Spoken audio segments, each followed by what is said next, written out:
attorney. Many of you guys know the story. But we do this work because we want you to know that the stigma surrounding mental health is real. The lack of education surrounding mental health is real. And a lot of times we don't realize that situations that can bring on depression and anxiety, those are just gateway or doorways, if you will, to matters that can be much more serious in nature. And in our community, we don't like to talk about it, and never mind putting that label on me.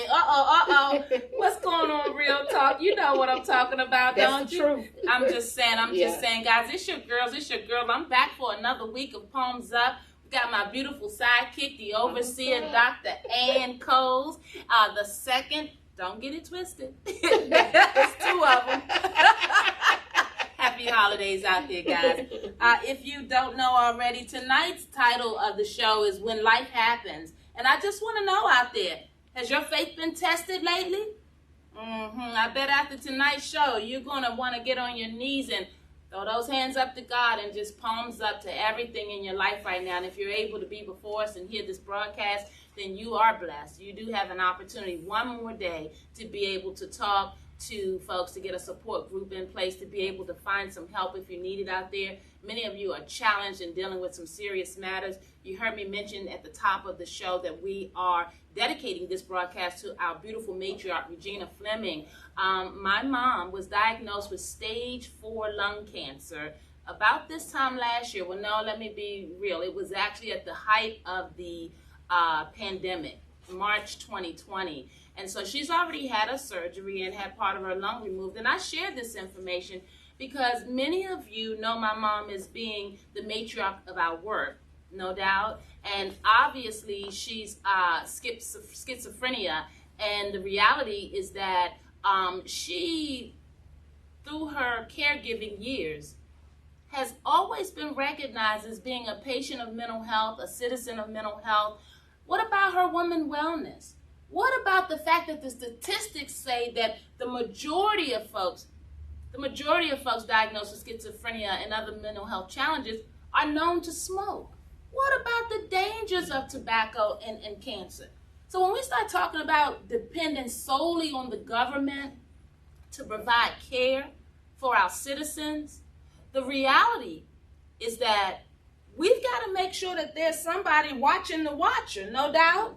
Because this is real, guys. My beautiful mom, who is such a wonderful and amazing soul. Had she known better, she would have done better. But she spent the predominance of her time dealing with her mental health challenges. And so tonight's show in her honor is dedicated to her because my family this holiday season is dealing with the understanding and the reality of what you would be facing with a stage 4 lung cancer. And so tonight's word on the street is really more of a PSA.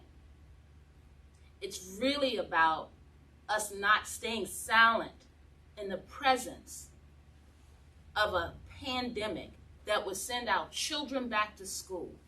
Let's talk about it. Palms up. The mayor of D.C. removed the mask mandate. Then we heard that a particular council member was diagnosed with COVID-19.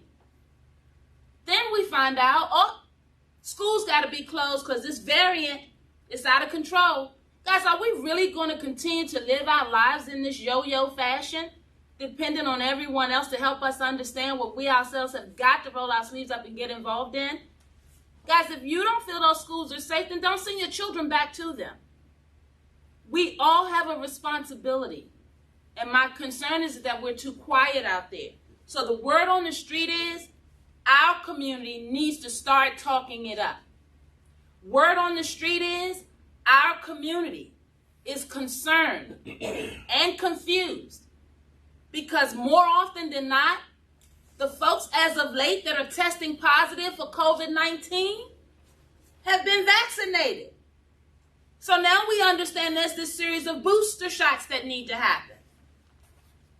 Guys, whatever you understand at this point, I need you to understand that just like my beautiful mom, Regina, they all deserve advocates that will speak up and hold our government, our elected officials, and our community organizations accountable for the reality that we've got to do better. We're dying, and we're sitting here watching it happen. Palms up. Word on the street is that you need to reach out. If you're in D.C., you need to reach out to Congresswoman Eleanor Norton's office and share with her your concerns right now in this pandemic.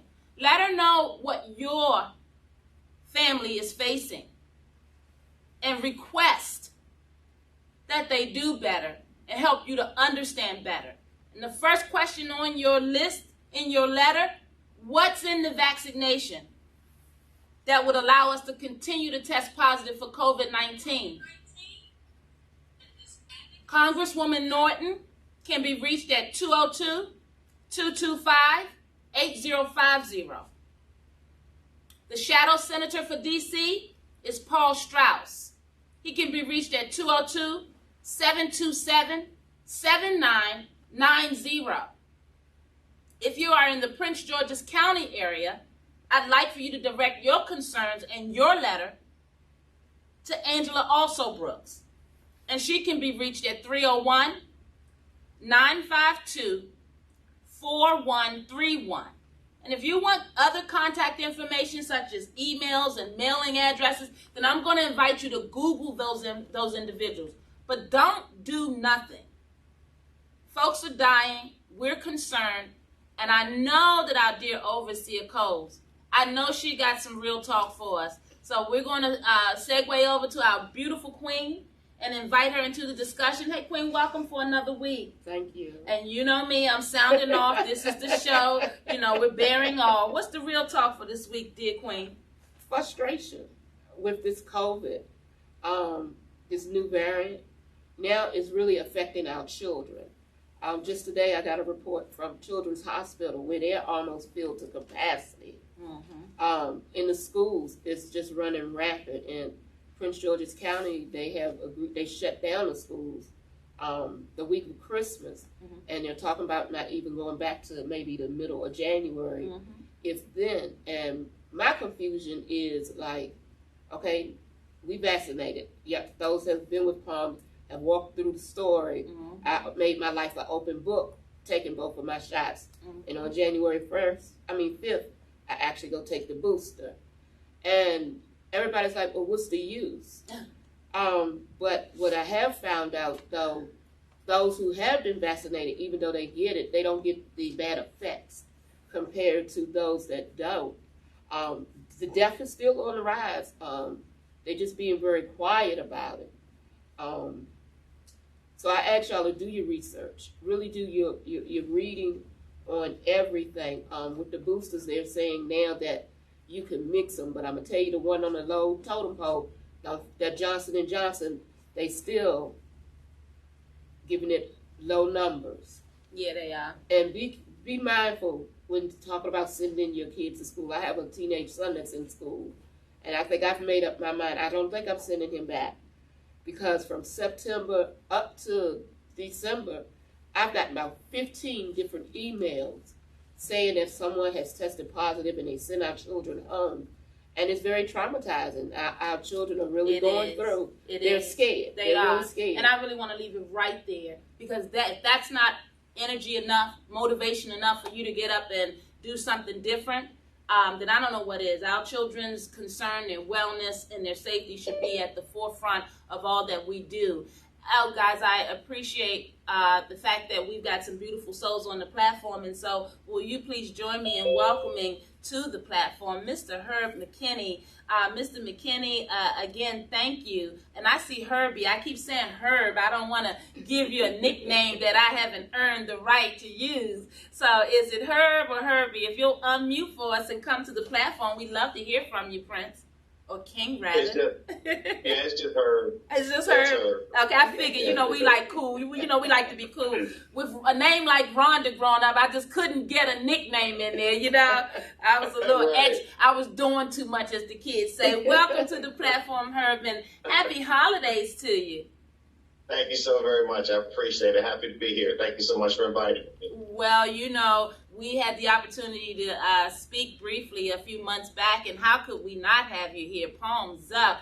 I really appreciate your vulnerability and your bravery, and I want to send a special thank you out to a very dear friend that we have in common, actually two very dear friends, Mr. Daryl Carter and Miss J.V. Jones, who is possible for making sure that we met, and I'm so pleased for that. So again, the pleasure is all mine, Herb. How's your holidays going so far? It's been pretty good. It's been pretty slow. I've just been trying to, just do the best I can. I got a new place, and so I'm trying to get it together. So it's a slow coming, but Yeah. But so far, so good. Okay, well, I like that. Once you get together, you got to send us some pictures so we can check out your style. They tell me you've been through this town, so I'd like to know, if you learned anything on your travels. Okay, we'll do it. No, actually, I understand that you got a little bit of island flair. They tell me that you didn't start over here in these states. Is that the case? No, I was actually born in La Romana in the Dominican Republic. Awesome, Dominican Republic. Whoa, I've been over to Punta Cana to the beach there, and I've enjoyed some wonderful trips to the DR. Well, welcome, brother. I understand, and I know our folks want to know, well, Rhonda, he sounds like a wonderful man and all. He's even pretty attractive, pretty nice on the eyes. Well, what in the world? What in the world makes him out? Palms up. Guess what? I want you guys to know that Mr. McKinney is a cancer survivor, and I'm going to leave it right there because, Mr. McKinney, I'd like for you to take us on this very interesting journey. I want you to know that tonight's show title is basically When Life Happens, and more importantly, has your faith been tested lately? That's a constant. That's a constant over these last 20 years. The thing is, I lost both of my parents at a young age. I grew up in Washington, D.C., though. So, awesome. Northeast D.C. Palms up. There you go. And, I lost both of my parents at a young age. My father, I was telling our mutual friend Daryl about this earlier. My dad, my father was like, come here, give me a hug.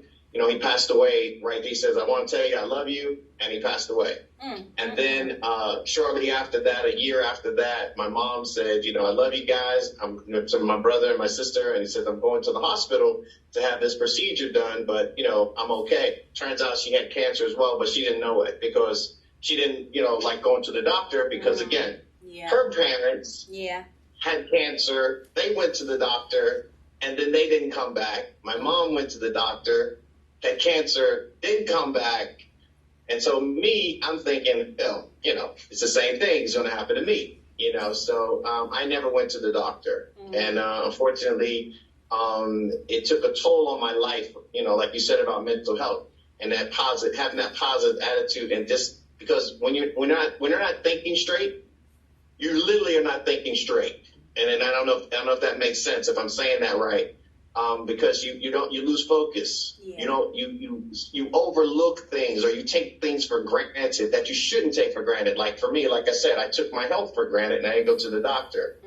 And then the one time that I did go to the doctor, when my wife, one day I wasn't feeling well and I came home after a night of, just having it up, having a night out on the town with my brothers and so forth. And I got home, but my stomach was hurting me and I was like, this is unusual, but let me go to the bathroom and see, what's going on. And I went to the bathroom and it was like, okay, now I feel better. Turns out it wasn't just a regular go to the bathroom. Turned out to be clumps of tumors, blood clots, clots of blood. And, and like we talk about, testing your faith and having that positive, whatever your faith is or whatever your belief is, there's something bigger than all of us. And that's something sometimes you have to tap into and say, hey, there's something bigger than me. And, I need that help. Draw from that. Anyway, my wife was in the room, sound asleep. When I got in there, she was snoring. But somehow, when I got up and I saw that blood, I only said the simple word. I just said, oh, my God. Just like I'm saying it at that tone in the bathroom with the door closed. And she heard it and she jumped up, banged on the door, open the door. I need to see what's going on. And I'm thinking, I don't know what you're talking about. Leave me alone. Came in the bathroom. She saw it. She said, "Oh, you're going to the doctor." Went to the doctor. The doctor said, "Man, you must be blessed." And I'm thinking, I don't know what you're talking about.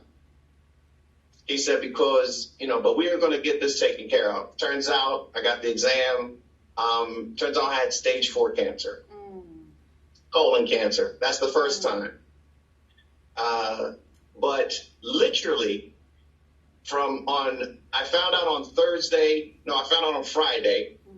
He told me to check myself into Prince George's Hospital on Saturday, and I had a 17-hour surgery on Sunday that saved my life. Which never happens. It has never happened since I've been in this process. I've never heard of it happening that fast with anybody. But again, it happened for me. And so, I suffered, because I didn't know how to deal with it. I didn't know how to deal with, being sick, because I'm like, I'm used to taking care of everything. I'm used to, going and doing, and now I can't do anything. And it took a toll on my life. I suffer from depression, and, doctors these days, they just give you pills. Come on now. Now let's talk about that. Now let's talk about that.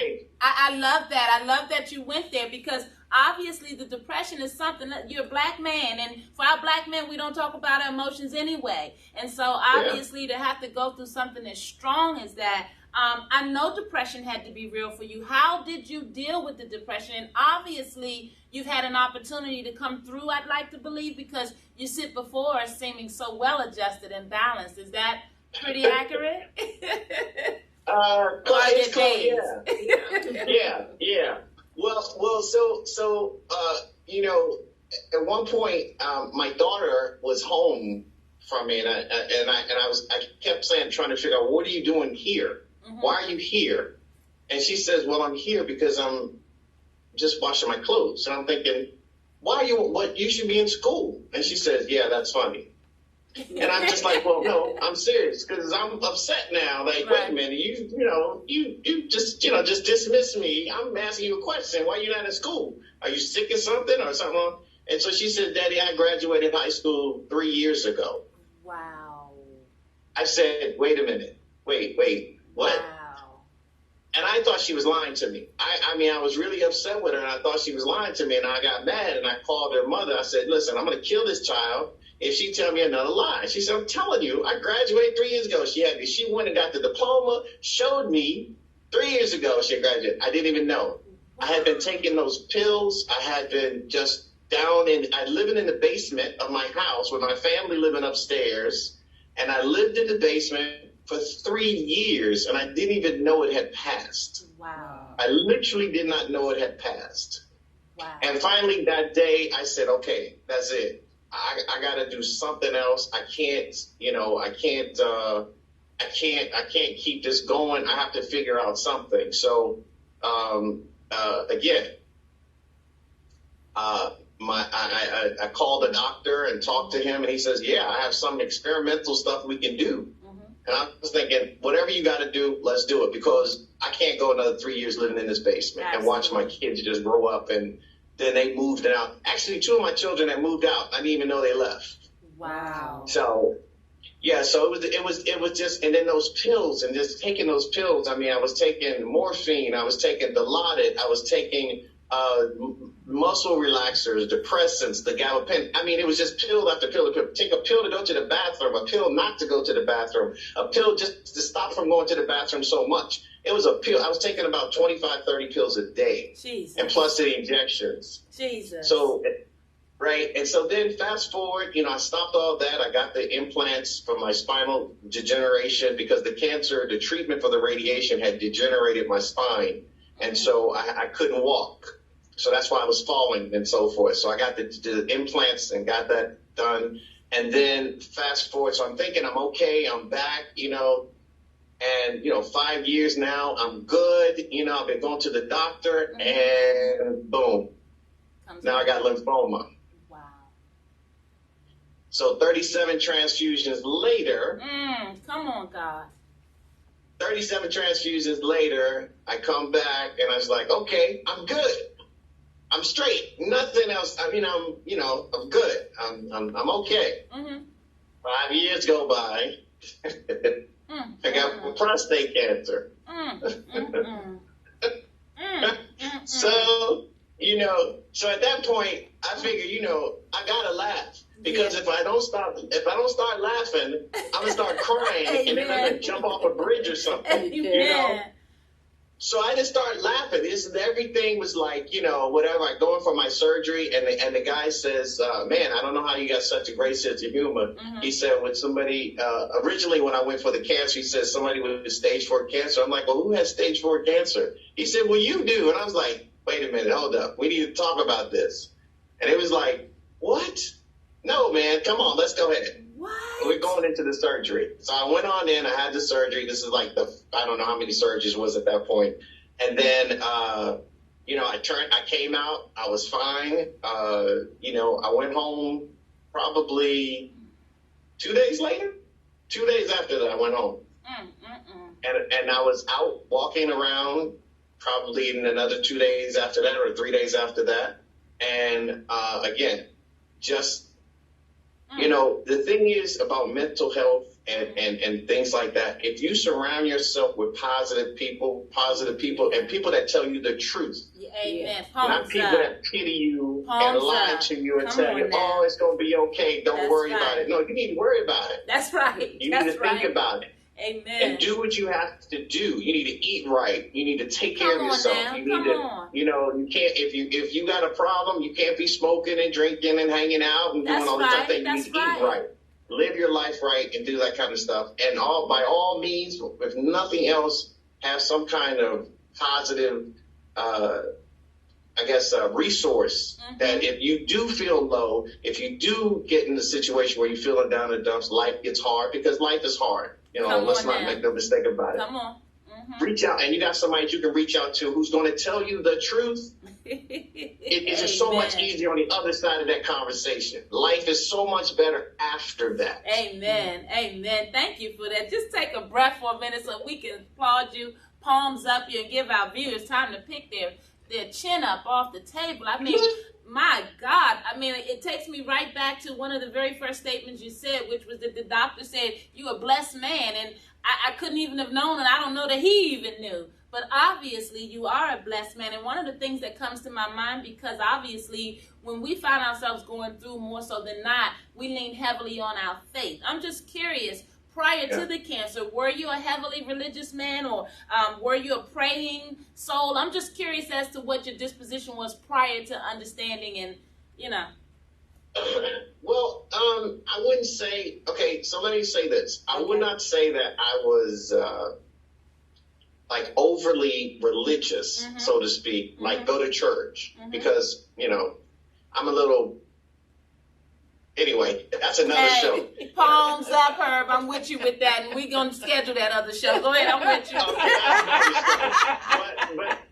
But I have some concerns with folks, So I just said, it's like I think about, but I always had a strong belief that, that there's a power bigger than me. Yeah. And my parents, they, before they passed, they always told me that you're just a speck in the cosmic world out there. You're just a piece of the puzzle. You're not the puzzle. Amen. So always remember, you're just the piece. And as long as you live by, as long as you're doing what you're supposed to be doing and living by your purpose, then you will go. Your life will continue. But when you start doing stuff you're not supposed to do, the gloves come off. That's some real wisdom.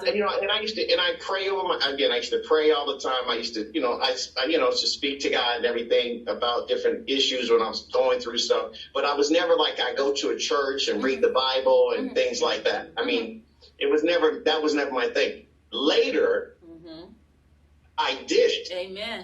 Strangely enough. Yeah. And it wasn't, again, let me tell you something. And I'm going to tell your listeners something. Okay. None of this stuff I did myself. It was never my choice to do any of this. Go to the doctor, not my choice. Take these treatments, not my choice. None of this.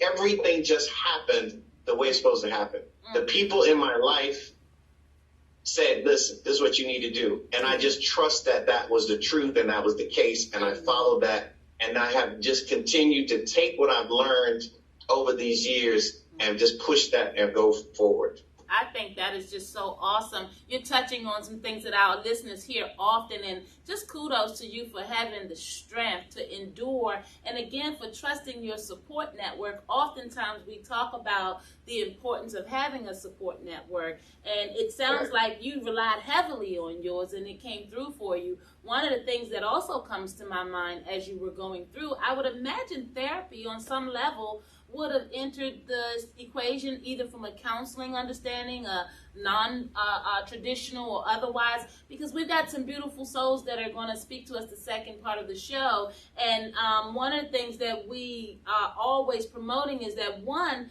we're bigger than our diagnosis, no doubt. Yeah. And then Absolutely. two, we've got to get this stigma removed in order that we can bring forward the healing process, the counseling, the therapies. Everybody's journey is different, just as your journey was different, and you're here to tell your story where someone else on this journey might have did everything that they were told to do and not be as fortunate. And so at some point we have to give it back to God, and that's why I asked if you were a heavily religious man, because people put prerequisites on when they can start talking to God. You know what I'm saying? People look at where they are and they're living and decide that maybe they aren't a candidate for someone who should start believing. And again, you being a black man, tackling something as challenging as cancer, and then coming through that depression enough that you're brave enough and vulnerable enough to tell your testimony.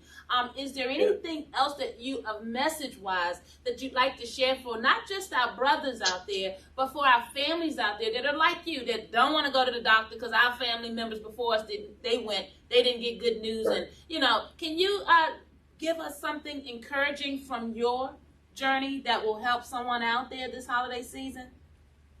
Well, the one thing that you mentioned about you asked me about the therapy or anything, I did seek therapy, and trust and believe me, I swear to you, it was like night and day. I thought that I was living a rich life. So stop right there.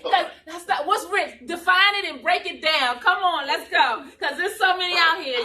Come on. I thought I was living a rich life. I mean, I was making a lot of money. Okay. And Daryl can tell you, we were working in the mortgage business. Back in that time, we were making a lot of money. Yeah, you was making a lot of money. Right. Mm-hmm. So I'm thinking, I got the custom-made suits and life is lovely. Yes. I'm going out to eat, restaurant down at the Palm. I'm down in Georgetown. I'm eating up at Ruth Chris. I'm living the life. Doing good. Yeah.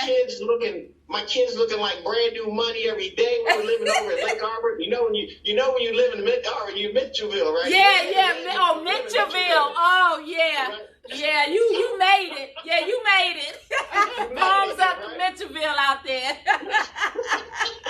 So, but let me, and then, and I'm traveling, went to Vegas, went to China. I went all over the place. I mean, I literally went everywhere, went to all the islands, enjoyed myself. I'm thinking that I'm living. But the whole time, the more I had, the more I needed. Yeah. And it was just That's true. but I didn't understand that more was not more things, but it was just more of just something else that I needed. Yeah. And I ended up going, like I said, do my treatment. It was required of me to go to therapy. And so I had to go to see a therapist. So, and actually, no, let me back up a little bit. Let me back up just a little bit. Okay. The reason I went to the therapist was something, and I'm going to share this. I don't think I've ever shared this, but I'm going to share it. Oh, we love first. Palms up. Come on, brother. We with you. We got your back. Okay. Well, when I got cancer the second time, it made me mad. Yeah. I was angry. Yeah. I literally was like a raging bull. And I was, I used to throw things at the wall, break up stuff all the time. I threw stuff into the TV. I mean, I don't know how many TVs I bought over my lifetime, but it was a lot back then. Yes. And my wife was like, I'm tired of this. And then I threw a vase at her, and it hit her and cut her I think it cut her in her face or her chin or something. Lord. And so she was like, that's it. Yeah. That's it. That's heavy. You're either going to the hospital or I'm going to make the call. What you want to do? And I'm thinking, I'm not going to no hospital. She said, yeah, I'm taking you. I said, you're not taking me to the crazy hospital. That's I'm right. taking you to the hospital. So she took me to Laurel. She didn't take me to St. Elizabeth. She took me to Laurel Hospital, which they have a mental wing there at Laurel Hospital. Right. And I said, this is not me. I'm not doing this. Yeah. And so the man said, listen, you can come in here on your own or we can help you. What you want to do? Amen. Amen. Palms up.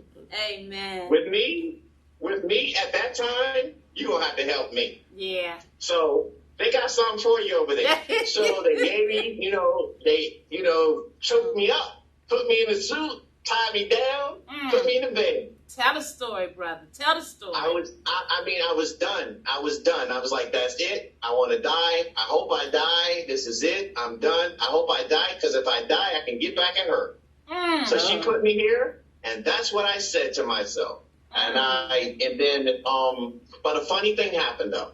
Okay. They make you go to these classes. They make you do like stupid things like arts and crafts. And you think this is ridiculous. This is the dumbest thing I've ever seen. But it's therapeutic. It is therapeutic. Yes, it is. It's therapeutic. Your brain starts working for you and telling you to do something else to think another way. Palms up. Yes, speak, brother.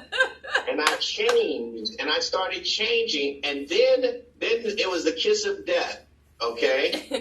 They brought my children in there, and my children told me how they saw me, and I was that's done. Heavy. Yeah, that's heavy. I was done at that point. Yeah. I actually jumped up and I ran away. I ran out of the room, and I cried for about 2 days. I'm just being honest. I cried for 2 days, and my son, my oldest son came and hugged me and said, I'm staying here with you until you get better. Amen. Wow. And they were like, well, you can't stay here. He's like, well, then you're going to have to lock me up, one or the other, but I'm not leaving. So they let him stay one night, and he stayed there, and he told me how he felt and how he was disappointed in me. I was hurt. I was crushed. You hear me? But then I spoke to, then they assign you a therapist and then that kind of stuff. And then once you go through the 30 days or whatever, then they assign you to an outside therapist. Do that therapy. Yes. It's like a switch went off in my head and in my life. I changed. I became it was like a 180-degree turn. Awesome. Again, it's not something that I made the decision to do. I want you to understand what I'm saying to you. I hear you. It's like my brain just started thinking a different way. I started thinking more clearly. I started thinking more positively. And slowly but surely, my health increased. My health started getting better. And I was getting better and better and better and better to the point where it's like, I'm going jogging tomorrow. Look at God. Look at when God. I couldn't even walk. I was falling down, like going to the bathroom. I was falling down, and now don't get me wrong. It ain't I'm not running that fast, but it's a slow. That's okay. You running in your mind, and you doing much more. Hey, brother, you know what? Your testimony. Every time I think you didn't deliver, it keeps going, and I'm so thankful and so very grateful for you this holiday season as the daughter of a mom who's going through, and just the hopefulness in your message. And one of the things that just keeps resonating is that you've got to go through to get through, right? Exactly. And so I just really appreciate that. I want to invite my beautiful soul to my left here, Overseer Coles. She has been a rock in my life. I know we've been supporting each other. And last holiday, we kind of went through some things and talked about it for her family. Sure. But this year, she's a part of my support mechanism.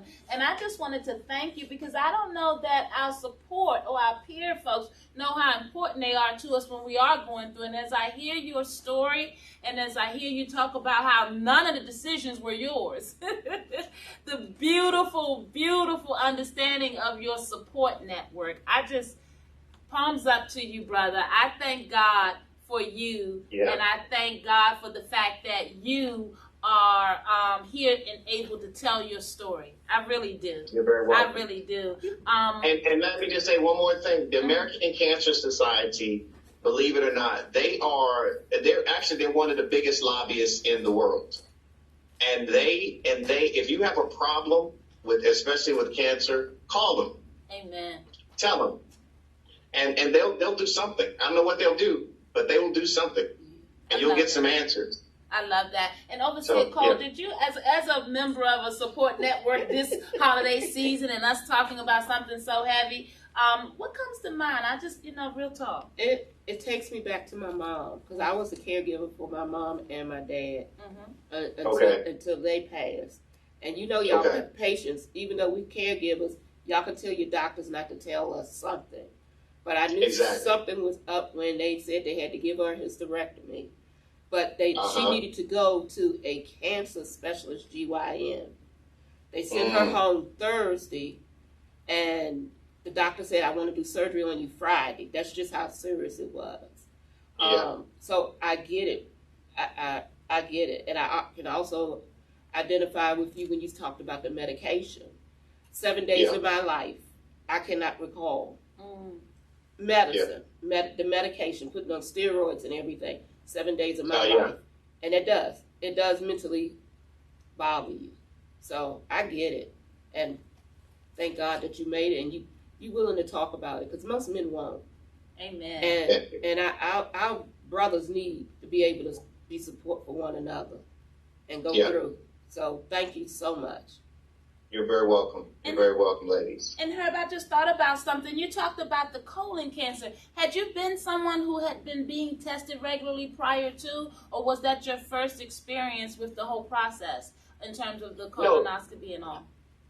No, when I say I didn't go to the doctor, I literally had not been to the doctor for 40 years. Wow. Or at least, I'd say, let me go like this. I was a child. Yeah. I got my tonsils out when I went to the doctor, and the next time I was 40 years old. Yeah, you represent a large part of our population of men, and we're constantly talking about your health is your wealth. And during this pandemic, God, this story, it just resonates on so many levels. I just thank you. I can't thank you enough. Where are you present day with your health, if you don't mind me asking? And I know that with my mom, we started like with the month, and then 6 months, and then a year. Where are you in your process of your remission, if that's accurate? Well, the challenge with me is because I am what you call the cancer is in my DNA. Mm-hmm. So it's never, I won't ever get to the point where it's like, I'm in full remission or whatever. It won't ever be that way for me, because cancer is in every cell in my body. Right. So if I take a PET scan right now, it'll light up like a Christmas tree. It's red everywhere. Wow. Because there's the cancer is still running through my body. So it could manifest itself at any point in time. For example, like I said, the last scare that I had was last year when they found a spot on my lung, but it turned out to be bacteria instead. But again, that bacteria, if untreated, would have turned into a tumor. Manifested into a tumor, absolutely. Would have turned into a tumor. So little things like that. And again, like I said, like you had mentioned something about people don't like going to the doctor. Go to the doctor. Yes. Because you know what? Yes. Here's the thing. If I had gone to the doctor it's like this. If I had not gone to the doctor, or if I had not had that episode when it happened the way it happened, I would not be having this conversation with you right now. On top of that, if I had gone to the doctor just 1 year before, none of what happened to me would have happened. None. I would have gotten radiation treatment. That's it. And it would have been done. But the tumors just start when they start. See, cancer is a quiet killer. Yes. It's a silent killer. Yes. If you feel pain, it's too late. Yes. You see, and that's the problem with people and with our community, is because they say, well, I feel okay, but that doesn't mean anything. It really doesn't. That doesn't mean anything. You have to do the test. Now, the test for men is not pleasant. It's not pleasant at all. But again, I promise you, I take that test 100 times a day if it avoid what I had to go through for the last 20 years. Hey, brother, palms up. Palms up. So, and I'm telling you, Mr. McKinney, there are so many messages coming from your testimony tonight. The audiences that we're able to reach just from your vulnerability is just amazing. So my question for you is, with you lighting up like a Christmas tree and, you know, making sure that you're eating right and exercising and kind of watching for the telltale signs, how's your support network present day? And are they living on pins and needles with you, or are they pretty much feel like you got it, you're in control? Where's your support network these days? Well, you know, it's almost like I have about 10 parents. Right? Amen.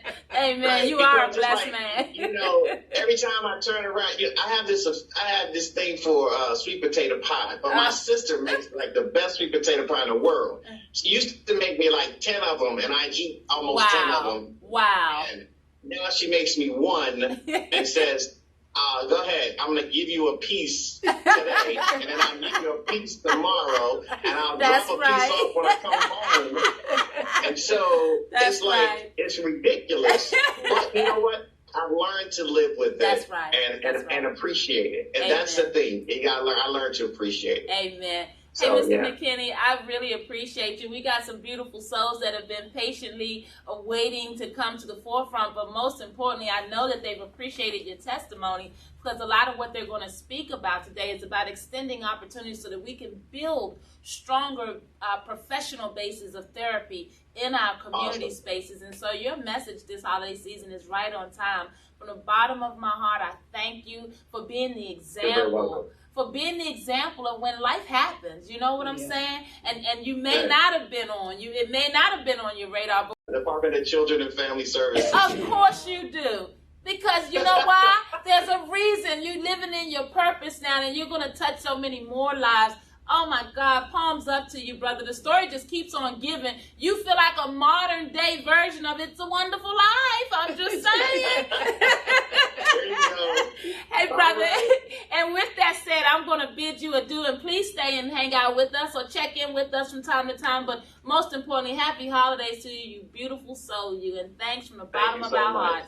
Palms up to you down there in Florida. All right. All righty. Thank you. Thank you. Hey guys, without any further ado, as I told you, we're going to make sure that we are doing everything we can this holiday season to keep this wonderful messaging in front of you. Guys, if you are over there applauding Mr. McKinney and understanding for your own family what that testimony of motivation will do for you, please reach out and let us know. We'd like to hear from you. We've got some beautiful souls on the feed tonight. You're going to hear from our beautiful queen. You know that queen to my far bottom, Miss Arnetta Rogers. Actually, let's do this and put the speaker view on so that now Miss Arnetta Rogers, welcome to the platform.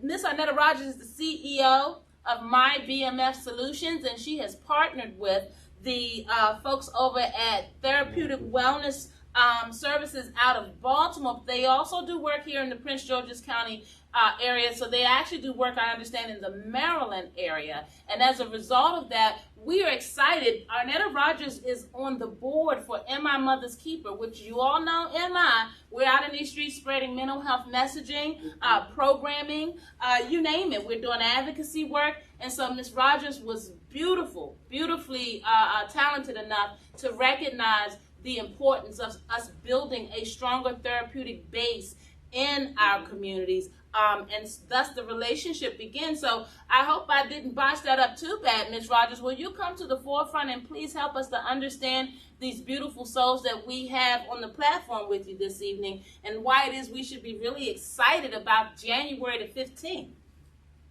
Oh, absolutely. Thank you so much for having me, Rhonda. As always, I am super honored to be a part of such an amazing team. And now we have Therapeutic Wellness Services out of Baltimore who have joined this wonderful collaborative.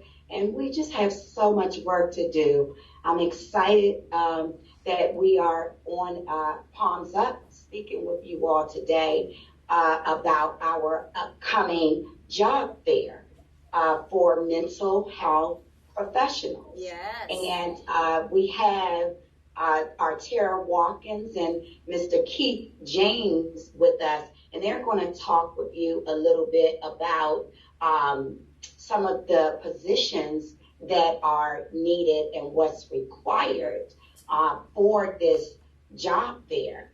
But and I know Rhonda introduced me, but let me introduce myself as well by saying, again, that I am Arnetta Rogers, and I empower and educate beauty professionals on how to legitimately manage their business, build generational wealth, and live healthy, happy lives. Amen. And as a board member with In My Mother's Keeper, helping in the cause for mental health advocacy, and being a counselor with therapeutic wellness services. Again, we are just super excited about what we have to bring to the community of Prince George's County, because Ms. Watkins has been doing her thing in Baltimore County, and the services are amazing, Awesome. From housing to, I'll let her speak on it, but it's just so many services that we have for our people, and I'm very humbled to be a part of such an awesome team. Without further ado, can I introduce Ms. Arteria Watkins and have her speak about the services and what Therapeutic Wellness's company is all about. Awesome. Welcome to the platform, Ms. Watkins. Thank you so much for making and taking the time. Palms up to you. Mm-hmm. Well, thank you for having me. Again, thank you for the introduction, Ms. Rogers. I appreciate that, and I appreciate you, Ms. Hamilton, for having me here on this platform. I am Arteria Watkins, the owner and president of Therapeutic Wellness Service, and I have alongside with me my director of operation is Keith James, that runs the day-to-day, day in and day out of the organization. So he kind of stayed by my side, as we do what we do. So Therapeutic Wellness started in 2016. The mission was to create a community health care program in the community for people that look like us, and just trying to let them know that it's okay. Therapy is okay, and it's not nothing to be ashamed of, and just trying to remove the stigma. That's right. The wellness do offer an array of services other than mental health. As you all know, substance abuse. A lot of clients that suffer from substance abuse oftentimes suffer from mental health. That's right. So we have an outpatient mental health clinic where we do medication management. We have a substance abuse program where we offer transitional housing, as well as mental health counseling. We do psychiatric rehabilitation counseling, as well as workforce development. Awesome. And the motto is, treating the whole person and That's not right. just I love that.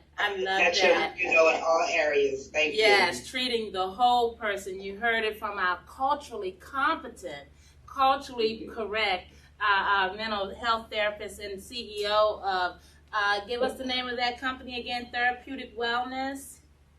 Therapeutic Wellness Services. Awesome. I got thrown off. I had a conversation where your name came up earlier. I understand that you know Miss Stephanie Popular, and I love that you do. Do you see that? we traveling in some good energy, my queen. For those of you out there in our beautiful, beautiful virtual world who don't know, we're out here building a movement, and it's like pushing a snowball uphill, as I'm always saying, because in our community, we don't talk about mental health, and wouldn't you know it, that we've got a whole platform of folks that will challenge that every day of the week, because we are out here and we're doing some great things. Ms. Watkins, I've heard some beautiful things about you. I do also understand that you do this passionately. You actually have a connection to why you do this work. Is that not the case? I really do. So I just want to make a correction. So I'm not a licensed therapist. The CEO of the organization is our clinical counselor. Thank you for that. So it is a passion for me.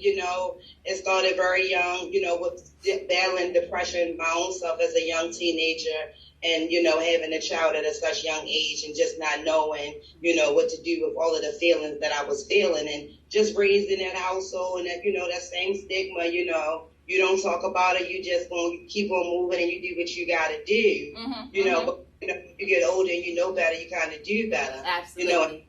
that my passion grew with working with teenage girls in foster care, and I became a foster care parent. Yes. And, all kind of went, alongside with the mental health, the behavioral health, the need of a teenager just battling, going through the mom not wanting them or just not able to take care of them. Yes. A child that is separated from their home are going to suffer from some type of behavioral or mental problems. Come on now. For us, it's normal. You're raised in your home with your mom. For a lot of the foster kids, they're not. And so I'm very passionate about, working with foster children. And, it was passionate for me to open up a organization that I can help on a bigger scale. I couldn't take in all of the kids. I would love to. I didn't have the ability to do so. So God has blessed me to be able to have an organization and build a team of professionals alongside with me, to fulfill my mission and just, keep growing and expanding. So I'm honored to be here on this platform, to talk about therapeutic wellness services and just kind of get the word out there that therapy is okay. Amen. You said a mouthful. Hey, Mr. James, come on and see if you can get a word in edgewise with all these women. I know Herb got his 2 cents in to get out of here. You are so lucky. Palms up to you, brother. They tell me that you're the licensed one. And I apologize, Ms. Watkins. Thanks for that correction. Hey, Mr. James, I had the honor and pleasure of speaking with you a few days ago. And actually, it might have been just a day ago. I'm just, forgive me. I'm living in a world these days. But no doubt, I'm so thankful for you being on the platform. Will you talk to us a little bit about what you guys do day to day? I know that Ms. Watkins did such a great job, and of course the clock and the hour is winding down, but we got to hear from our brother, our black brother on the scene, running things. Come on, brother. Absolutely. and I can squeeze it in and make it succinct. So a correction again, I think as sometimes when we talk, our voices blend, but Ms. Watkins being the president and our CEO, Ms. Creola Levy, who is the actual licensed therapist, licensed LCPC, who oversees all the clinical aspects. So I, as the director of operations, just oversee and ensure that every moving part, whether it's the mop that's being slung down the hall or I know that's the right. MOU that's being developed. I know that's right. Talk that talk. Sure that all the I's are dotted, the T's are crossed. But I want to quickly, in the little time that's left, I want to highlight our services a bit, but I want to utilize Herb, because his testimony when it comes to mental health is the testimony that should be heard around the world. Come on now. He had me fighting tears back over here. And absolutely. For many reasons, just because his testimony was so profound, but as a black man, I understand the stigma that comes with physical health and mental health and any type of health, because we somehow as men are misguided in thinking that we got to be tough and strong and handle it ourselves and get up and wipe away the tears and brush off the dirt. And oftentimes, that creates anger, and it creates men who don't know how to channel or even recognize that emotional side of them that needs to be addressed. And so, in this field, when we develop an outpatient mental health center, we have clients that come in looking for help. That's wonderful. We love to utilize all the services that we have to be able to service them, right? But it's the man who's stuck in the basement for 3 years that we need to try to figure out how to reach.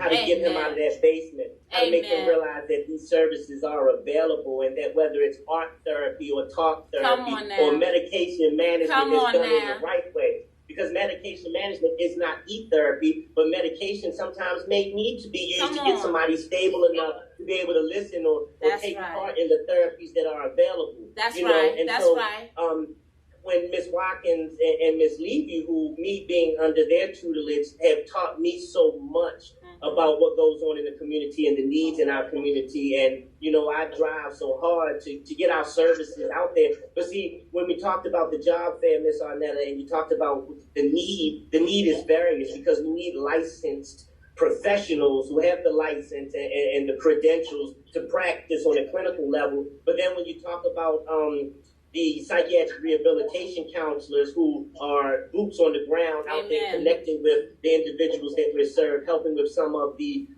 more day-to-day basic living skills and things that are needed just to function on a sensible level, down to the education piece and being able to come on platforms like this and speak to the public and realize that the first line of defense is the man's wife who realizes there is a problem and that she needs to take him somewhere to get help. So though we need the professionals to collaborate with us to build the network that we're developing, we also need to educate the common folk and the general populace about recognizing some of these things. And like Ms. Watkins says, removing the stigma to realize that help is out there and that we need to be available, especially to help ourselves and help our people and help each other. And I did that in 3 minutes and I'm done. Hey, you know what, brother? And all of that, what you said, what I heard is it's levels to this, right? Yeah. It's levels to this.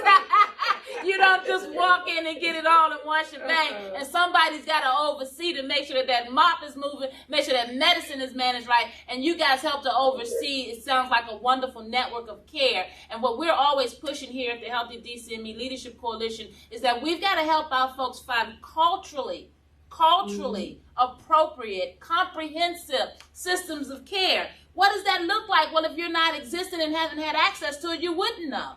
You wouldn't know. You wouldn't understand that there's a such thing as preventative conversations in mental health. You wouldn't know it because we're too busy being reactive as opposed to proactive. And just like you said, Mr. James, what you said so wonderfully, we've got to make sure that we're educating our common folk because it's the support network around our individuals that are in trouble that's going to help us to get them motivated to get help. And let's be real, the stigma out there, guys, everybody's journey in mental health is their own journey. And it may take medicine for some and it may not for others. So the reality, as you heard us talk about levels, you've got to get in the right systems of care. Hey, Therapeutic Wellness Service, we love you guys for stopping by this platform. We love what you're doing. Palms up. We got family up in the Baltimore area. Maryland is a pretty large state, and we're just saying we want this mental health messaging to go everywhere it needs to go to help save and deliver our people. Palms up to you, beautiful souls. Hey, Miss Rogers, in 2 minutes, January 15th is the actual fair. I know you've got a flyer for us. The reason why we've scheduled you guys twice, because there's no way we can get all this great information in one setting. So I wanted our viewers to get ready for you guys. January the 15th, you're coming down in person, on site, here at the Healthy DCME Leadership headquarters, correct? Great. And that's going to be January the 15th at what time, Ms. Rogers?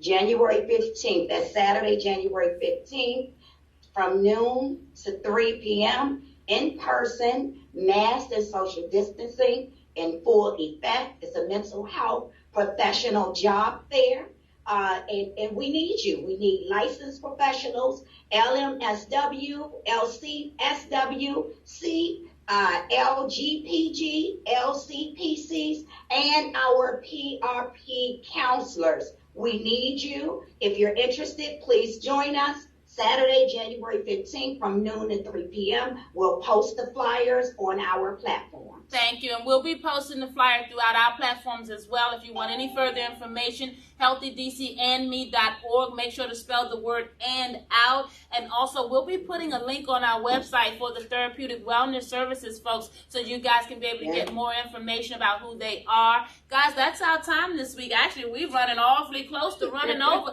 but it was for a beautiful cause. We thank all of our beautiful guests to the platform. And will you please join me in sending out a final palms up to our beautiful people of color on this platform tonight, doing what we do to help save souls. Hey guys, you're such a beautiful, beautiful audience. I look forward to seeing you guys again soon. Please keep living great, stay safe, and stay healthy out there. All right, guys, palms up until we see you again. Remember, Thank you. That's right. Mental health matters out there. We're all in this together. Until we see you Thank you again. guys. It was a pleasure listening to you guys today. That's amazing. I love all of that. I love to hear all this positivity. I don't know what I'm going to do with myself now. I might not be able to sleep tonight. Hey, Herb, if you don't get to sleep, go ahead and start that painting for us. We got a space on our wall. God bless you all.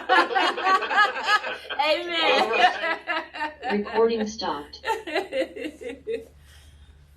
Ooh, cut all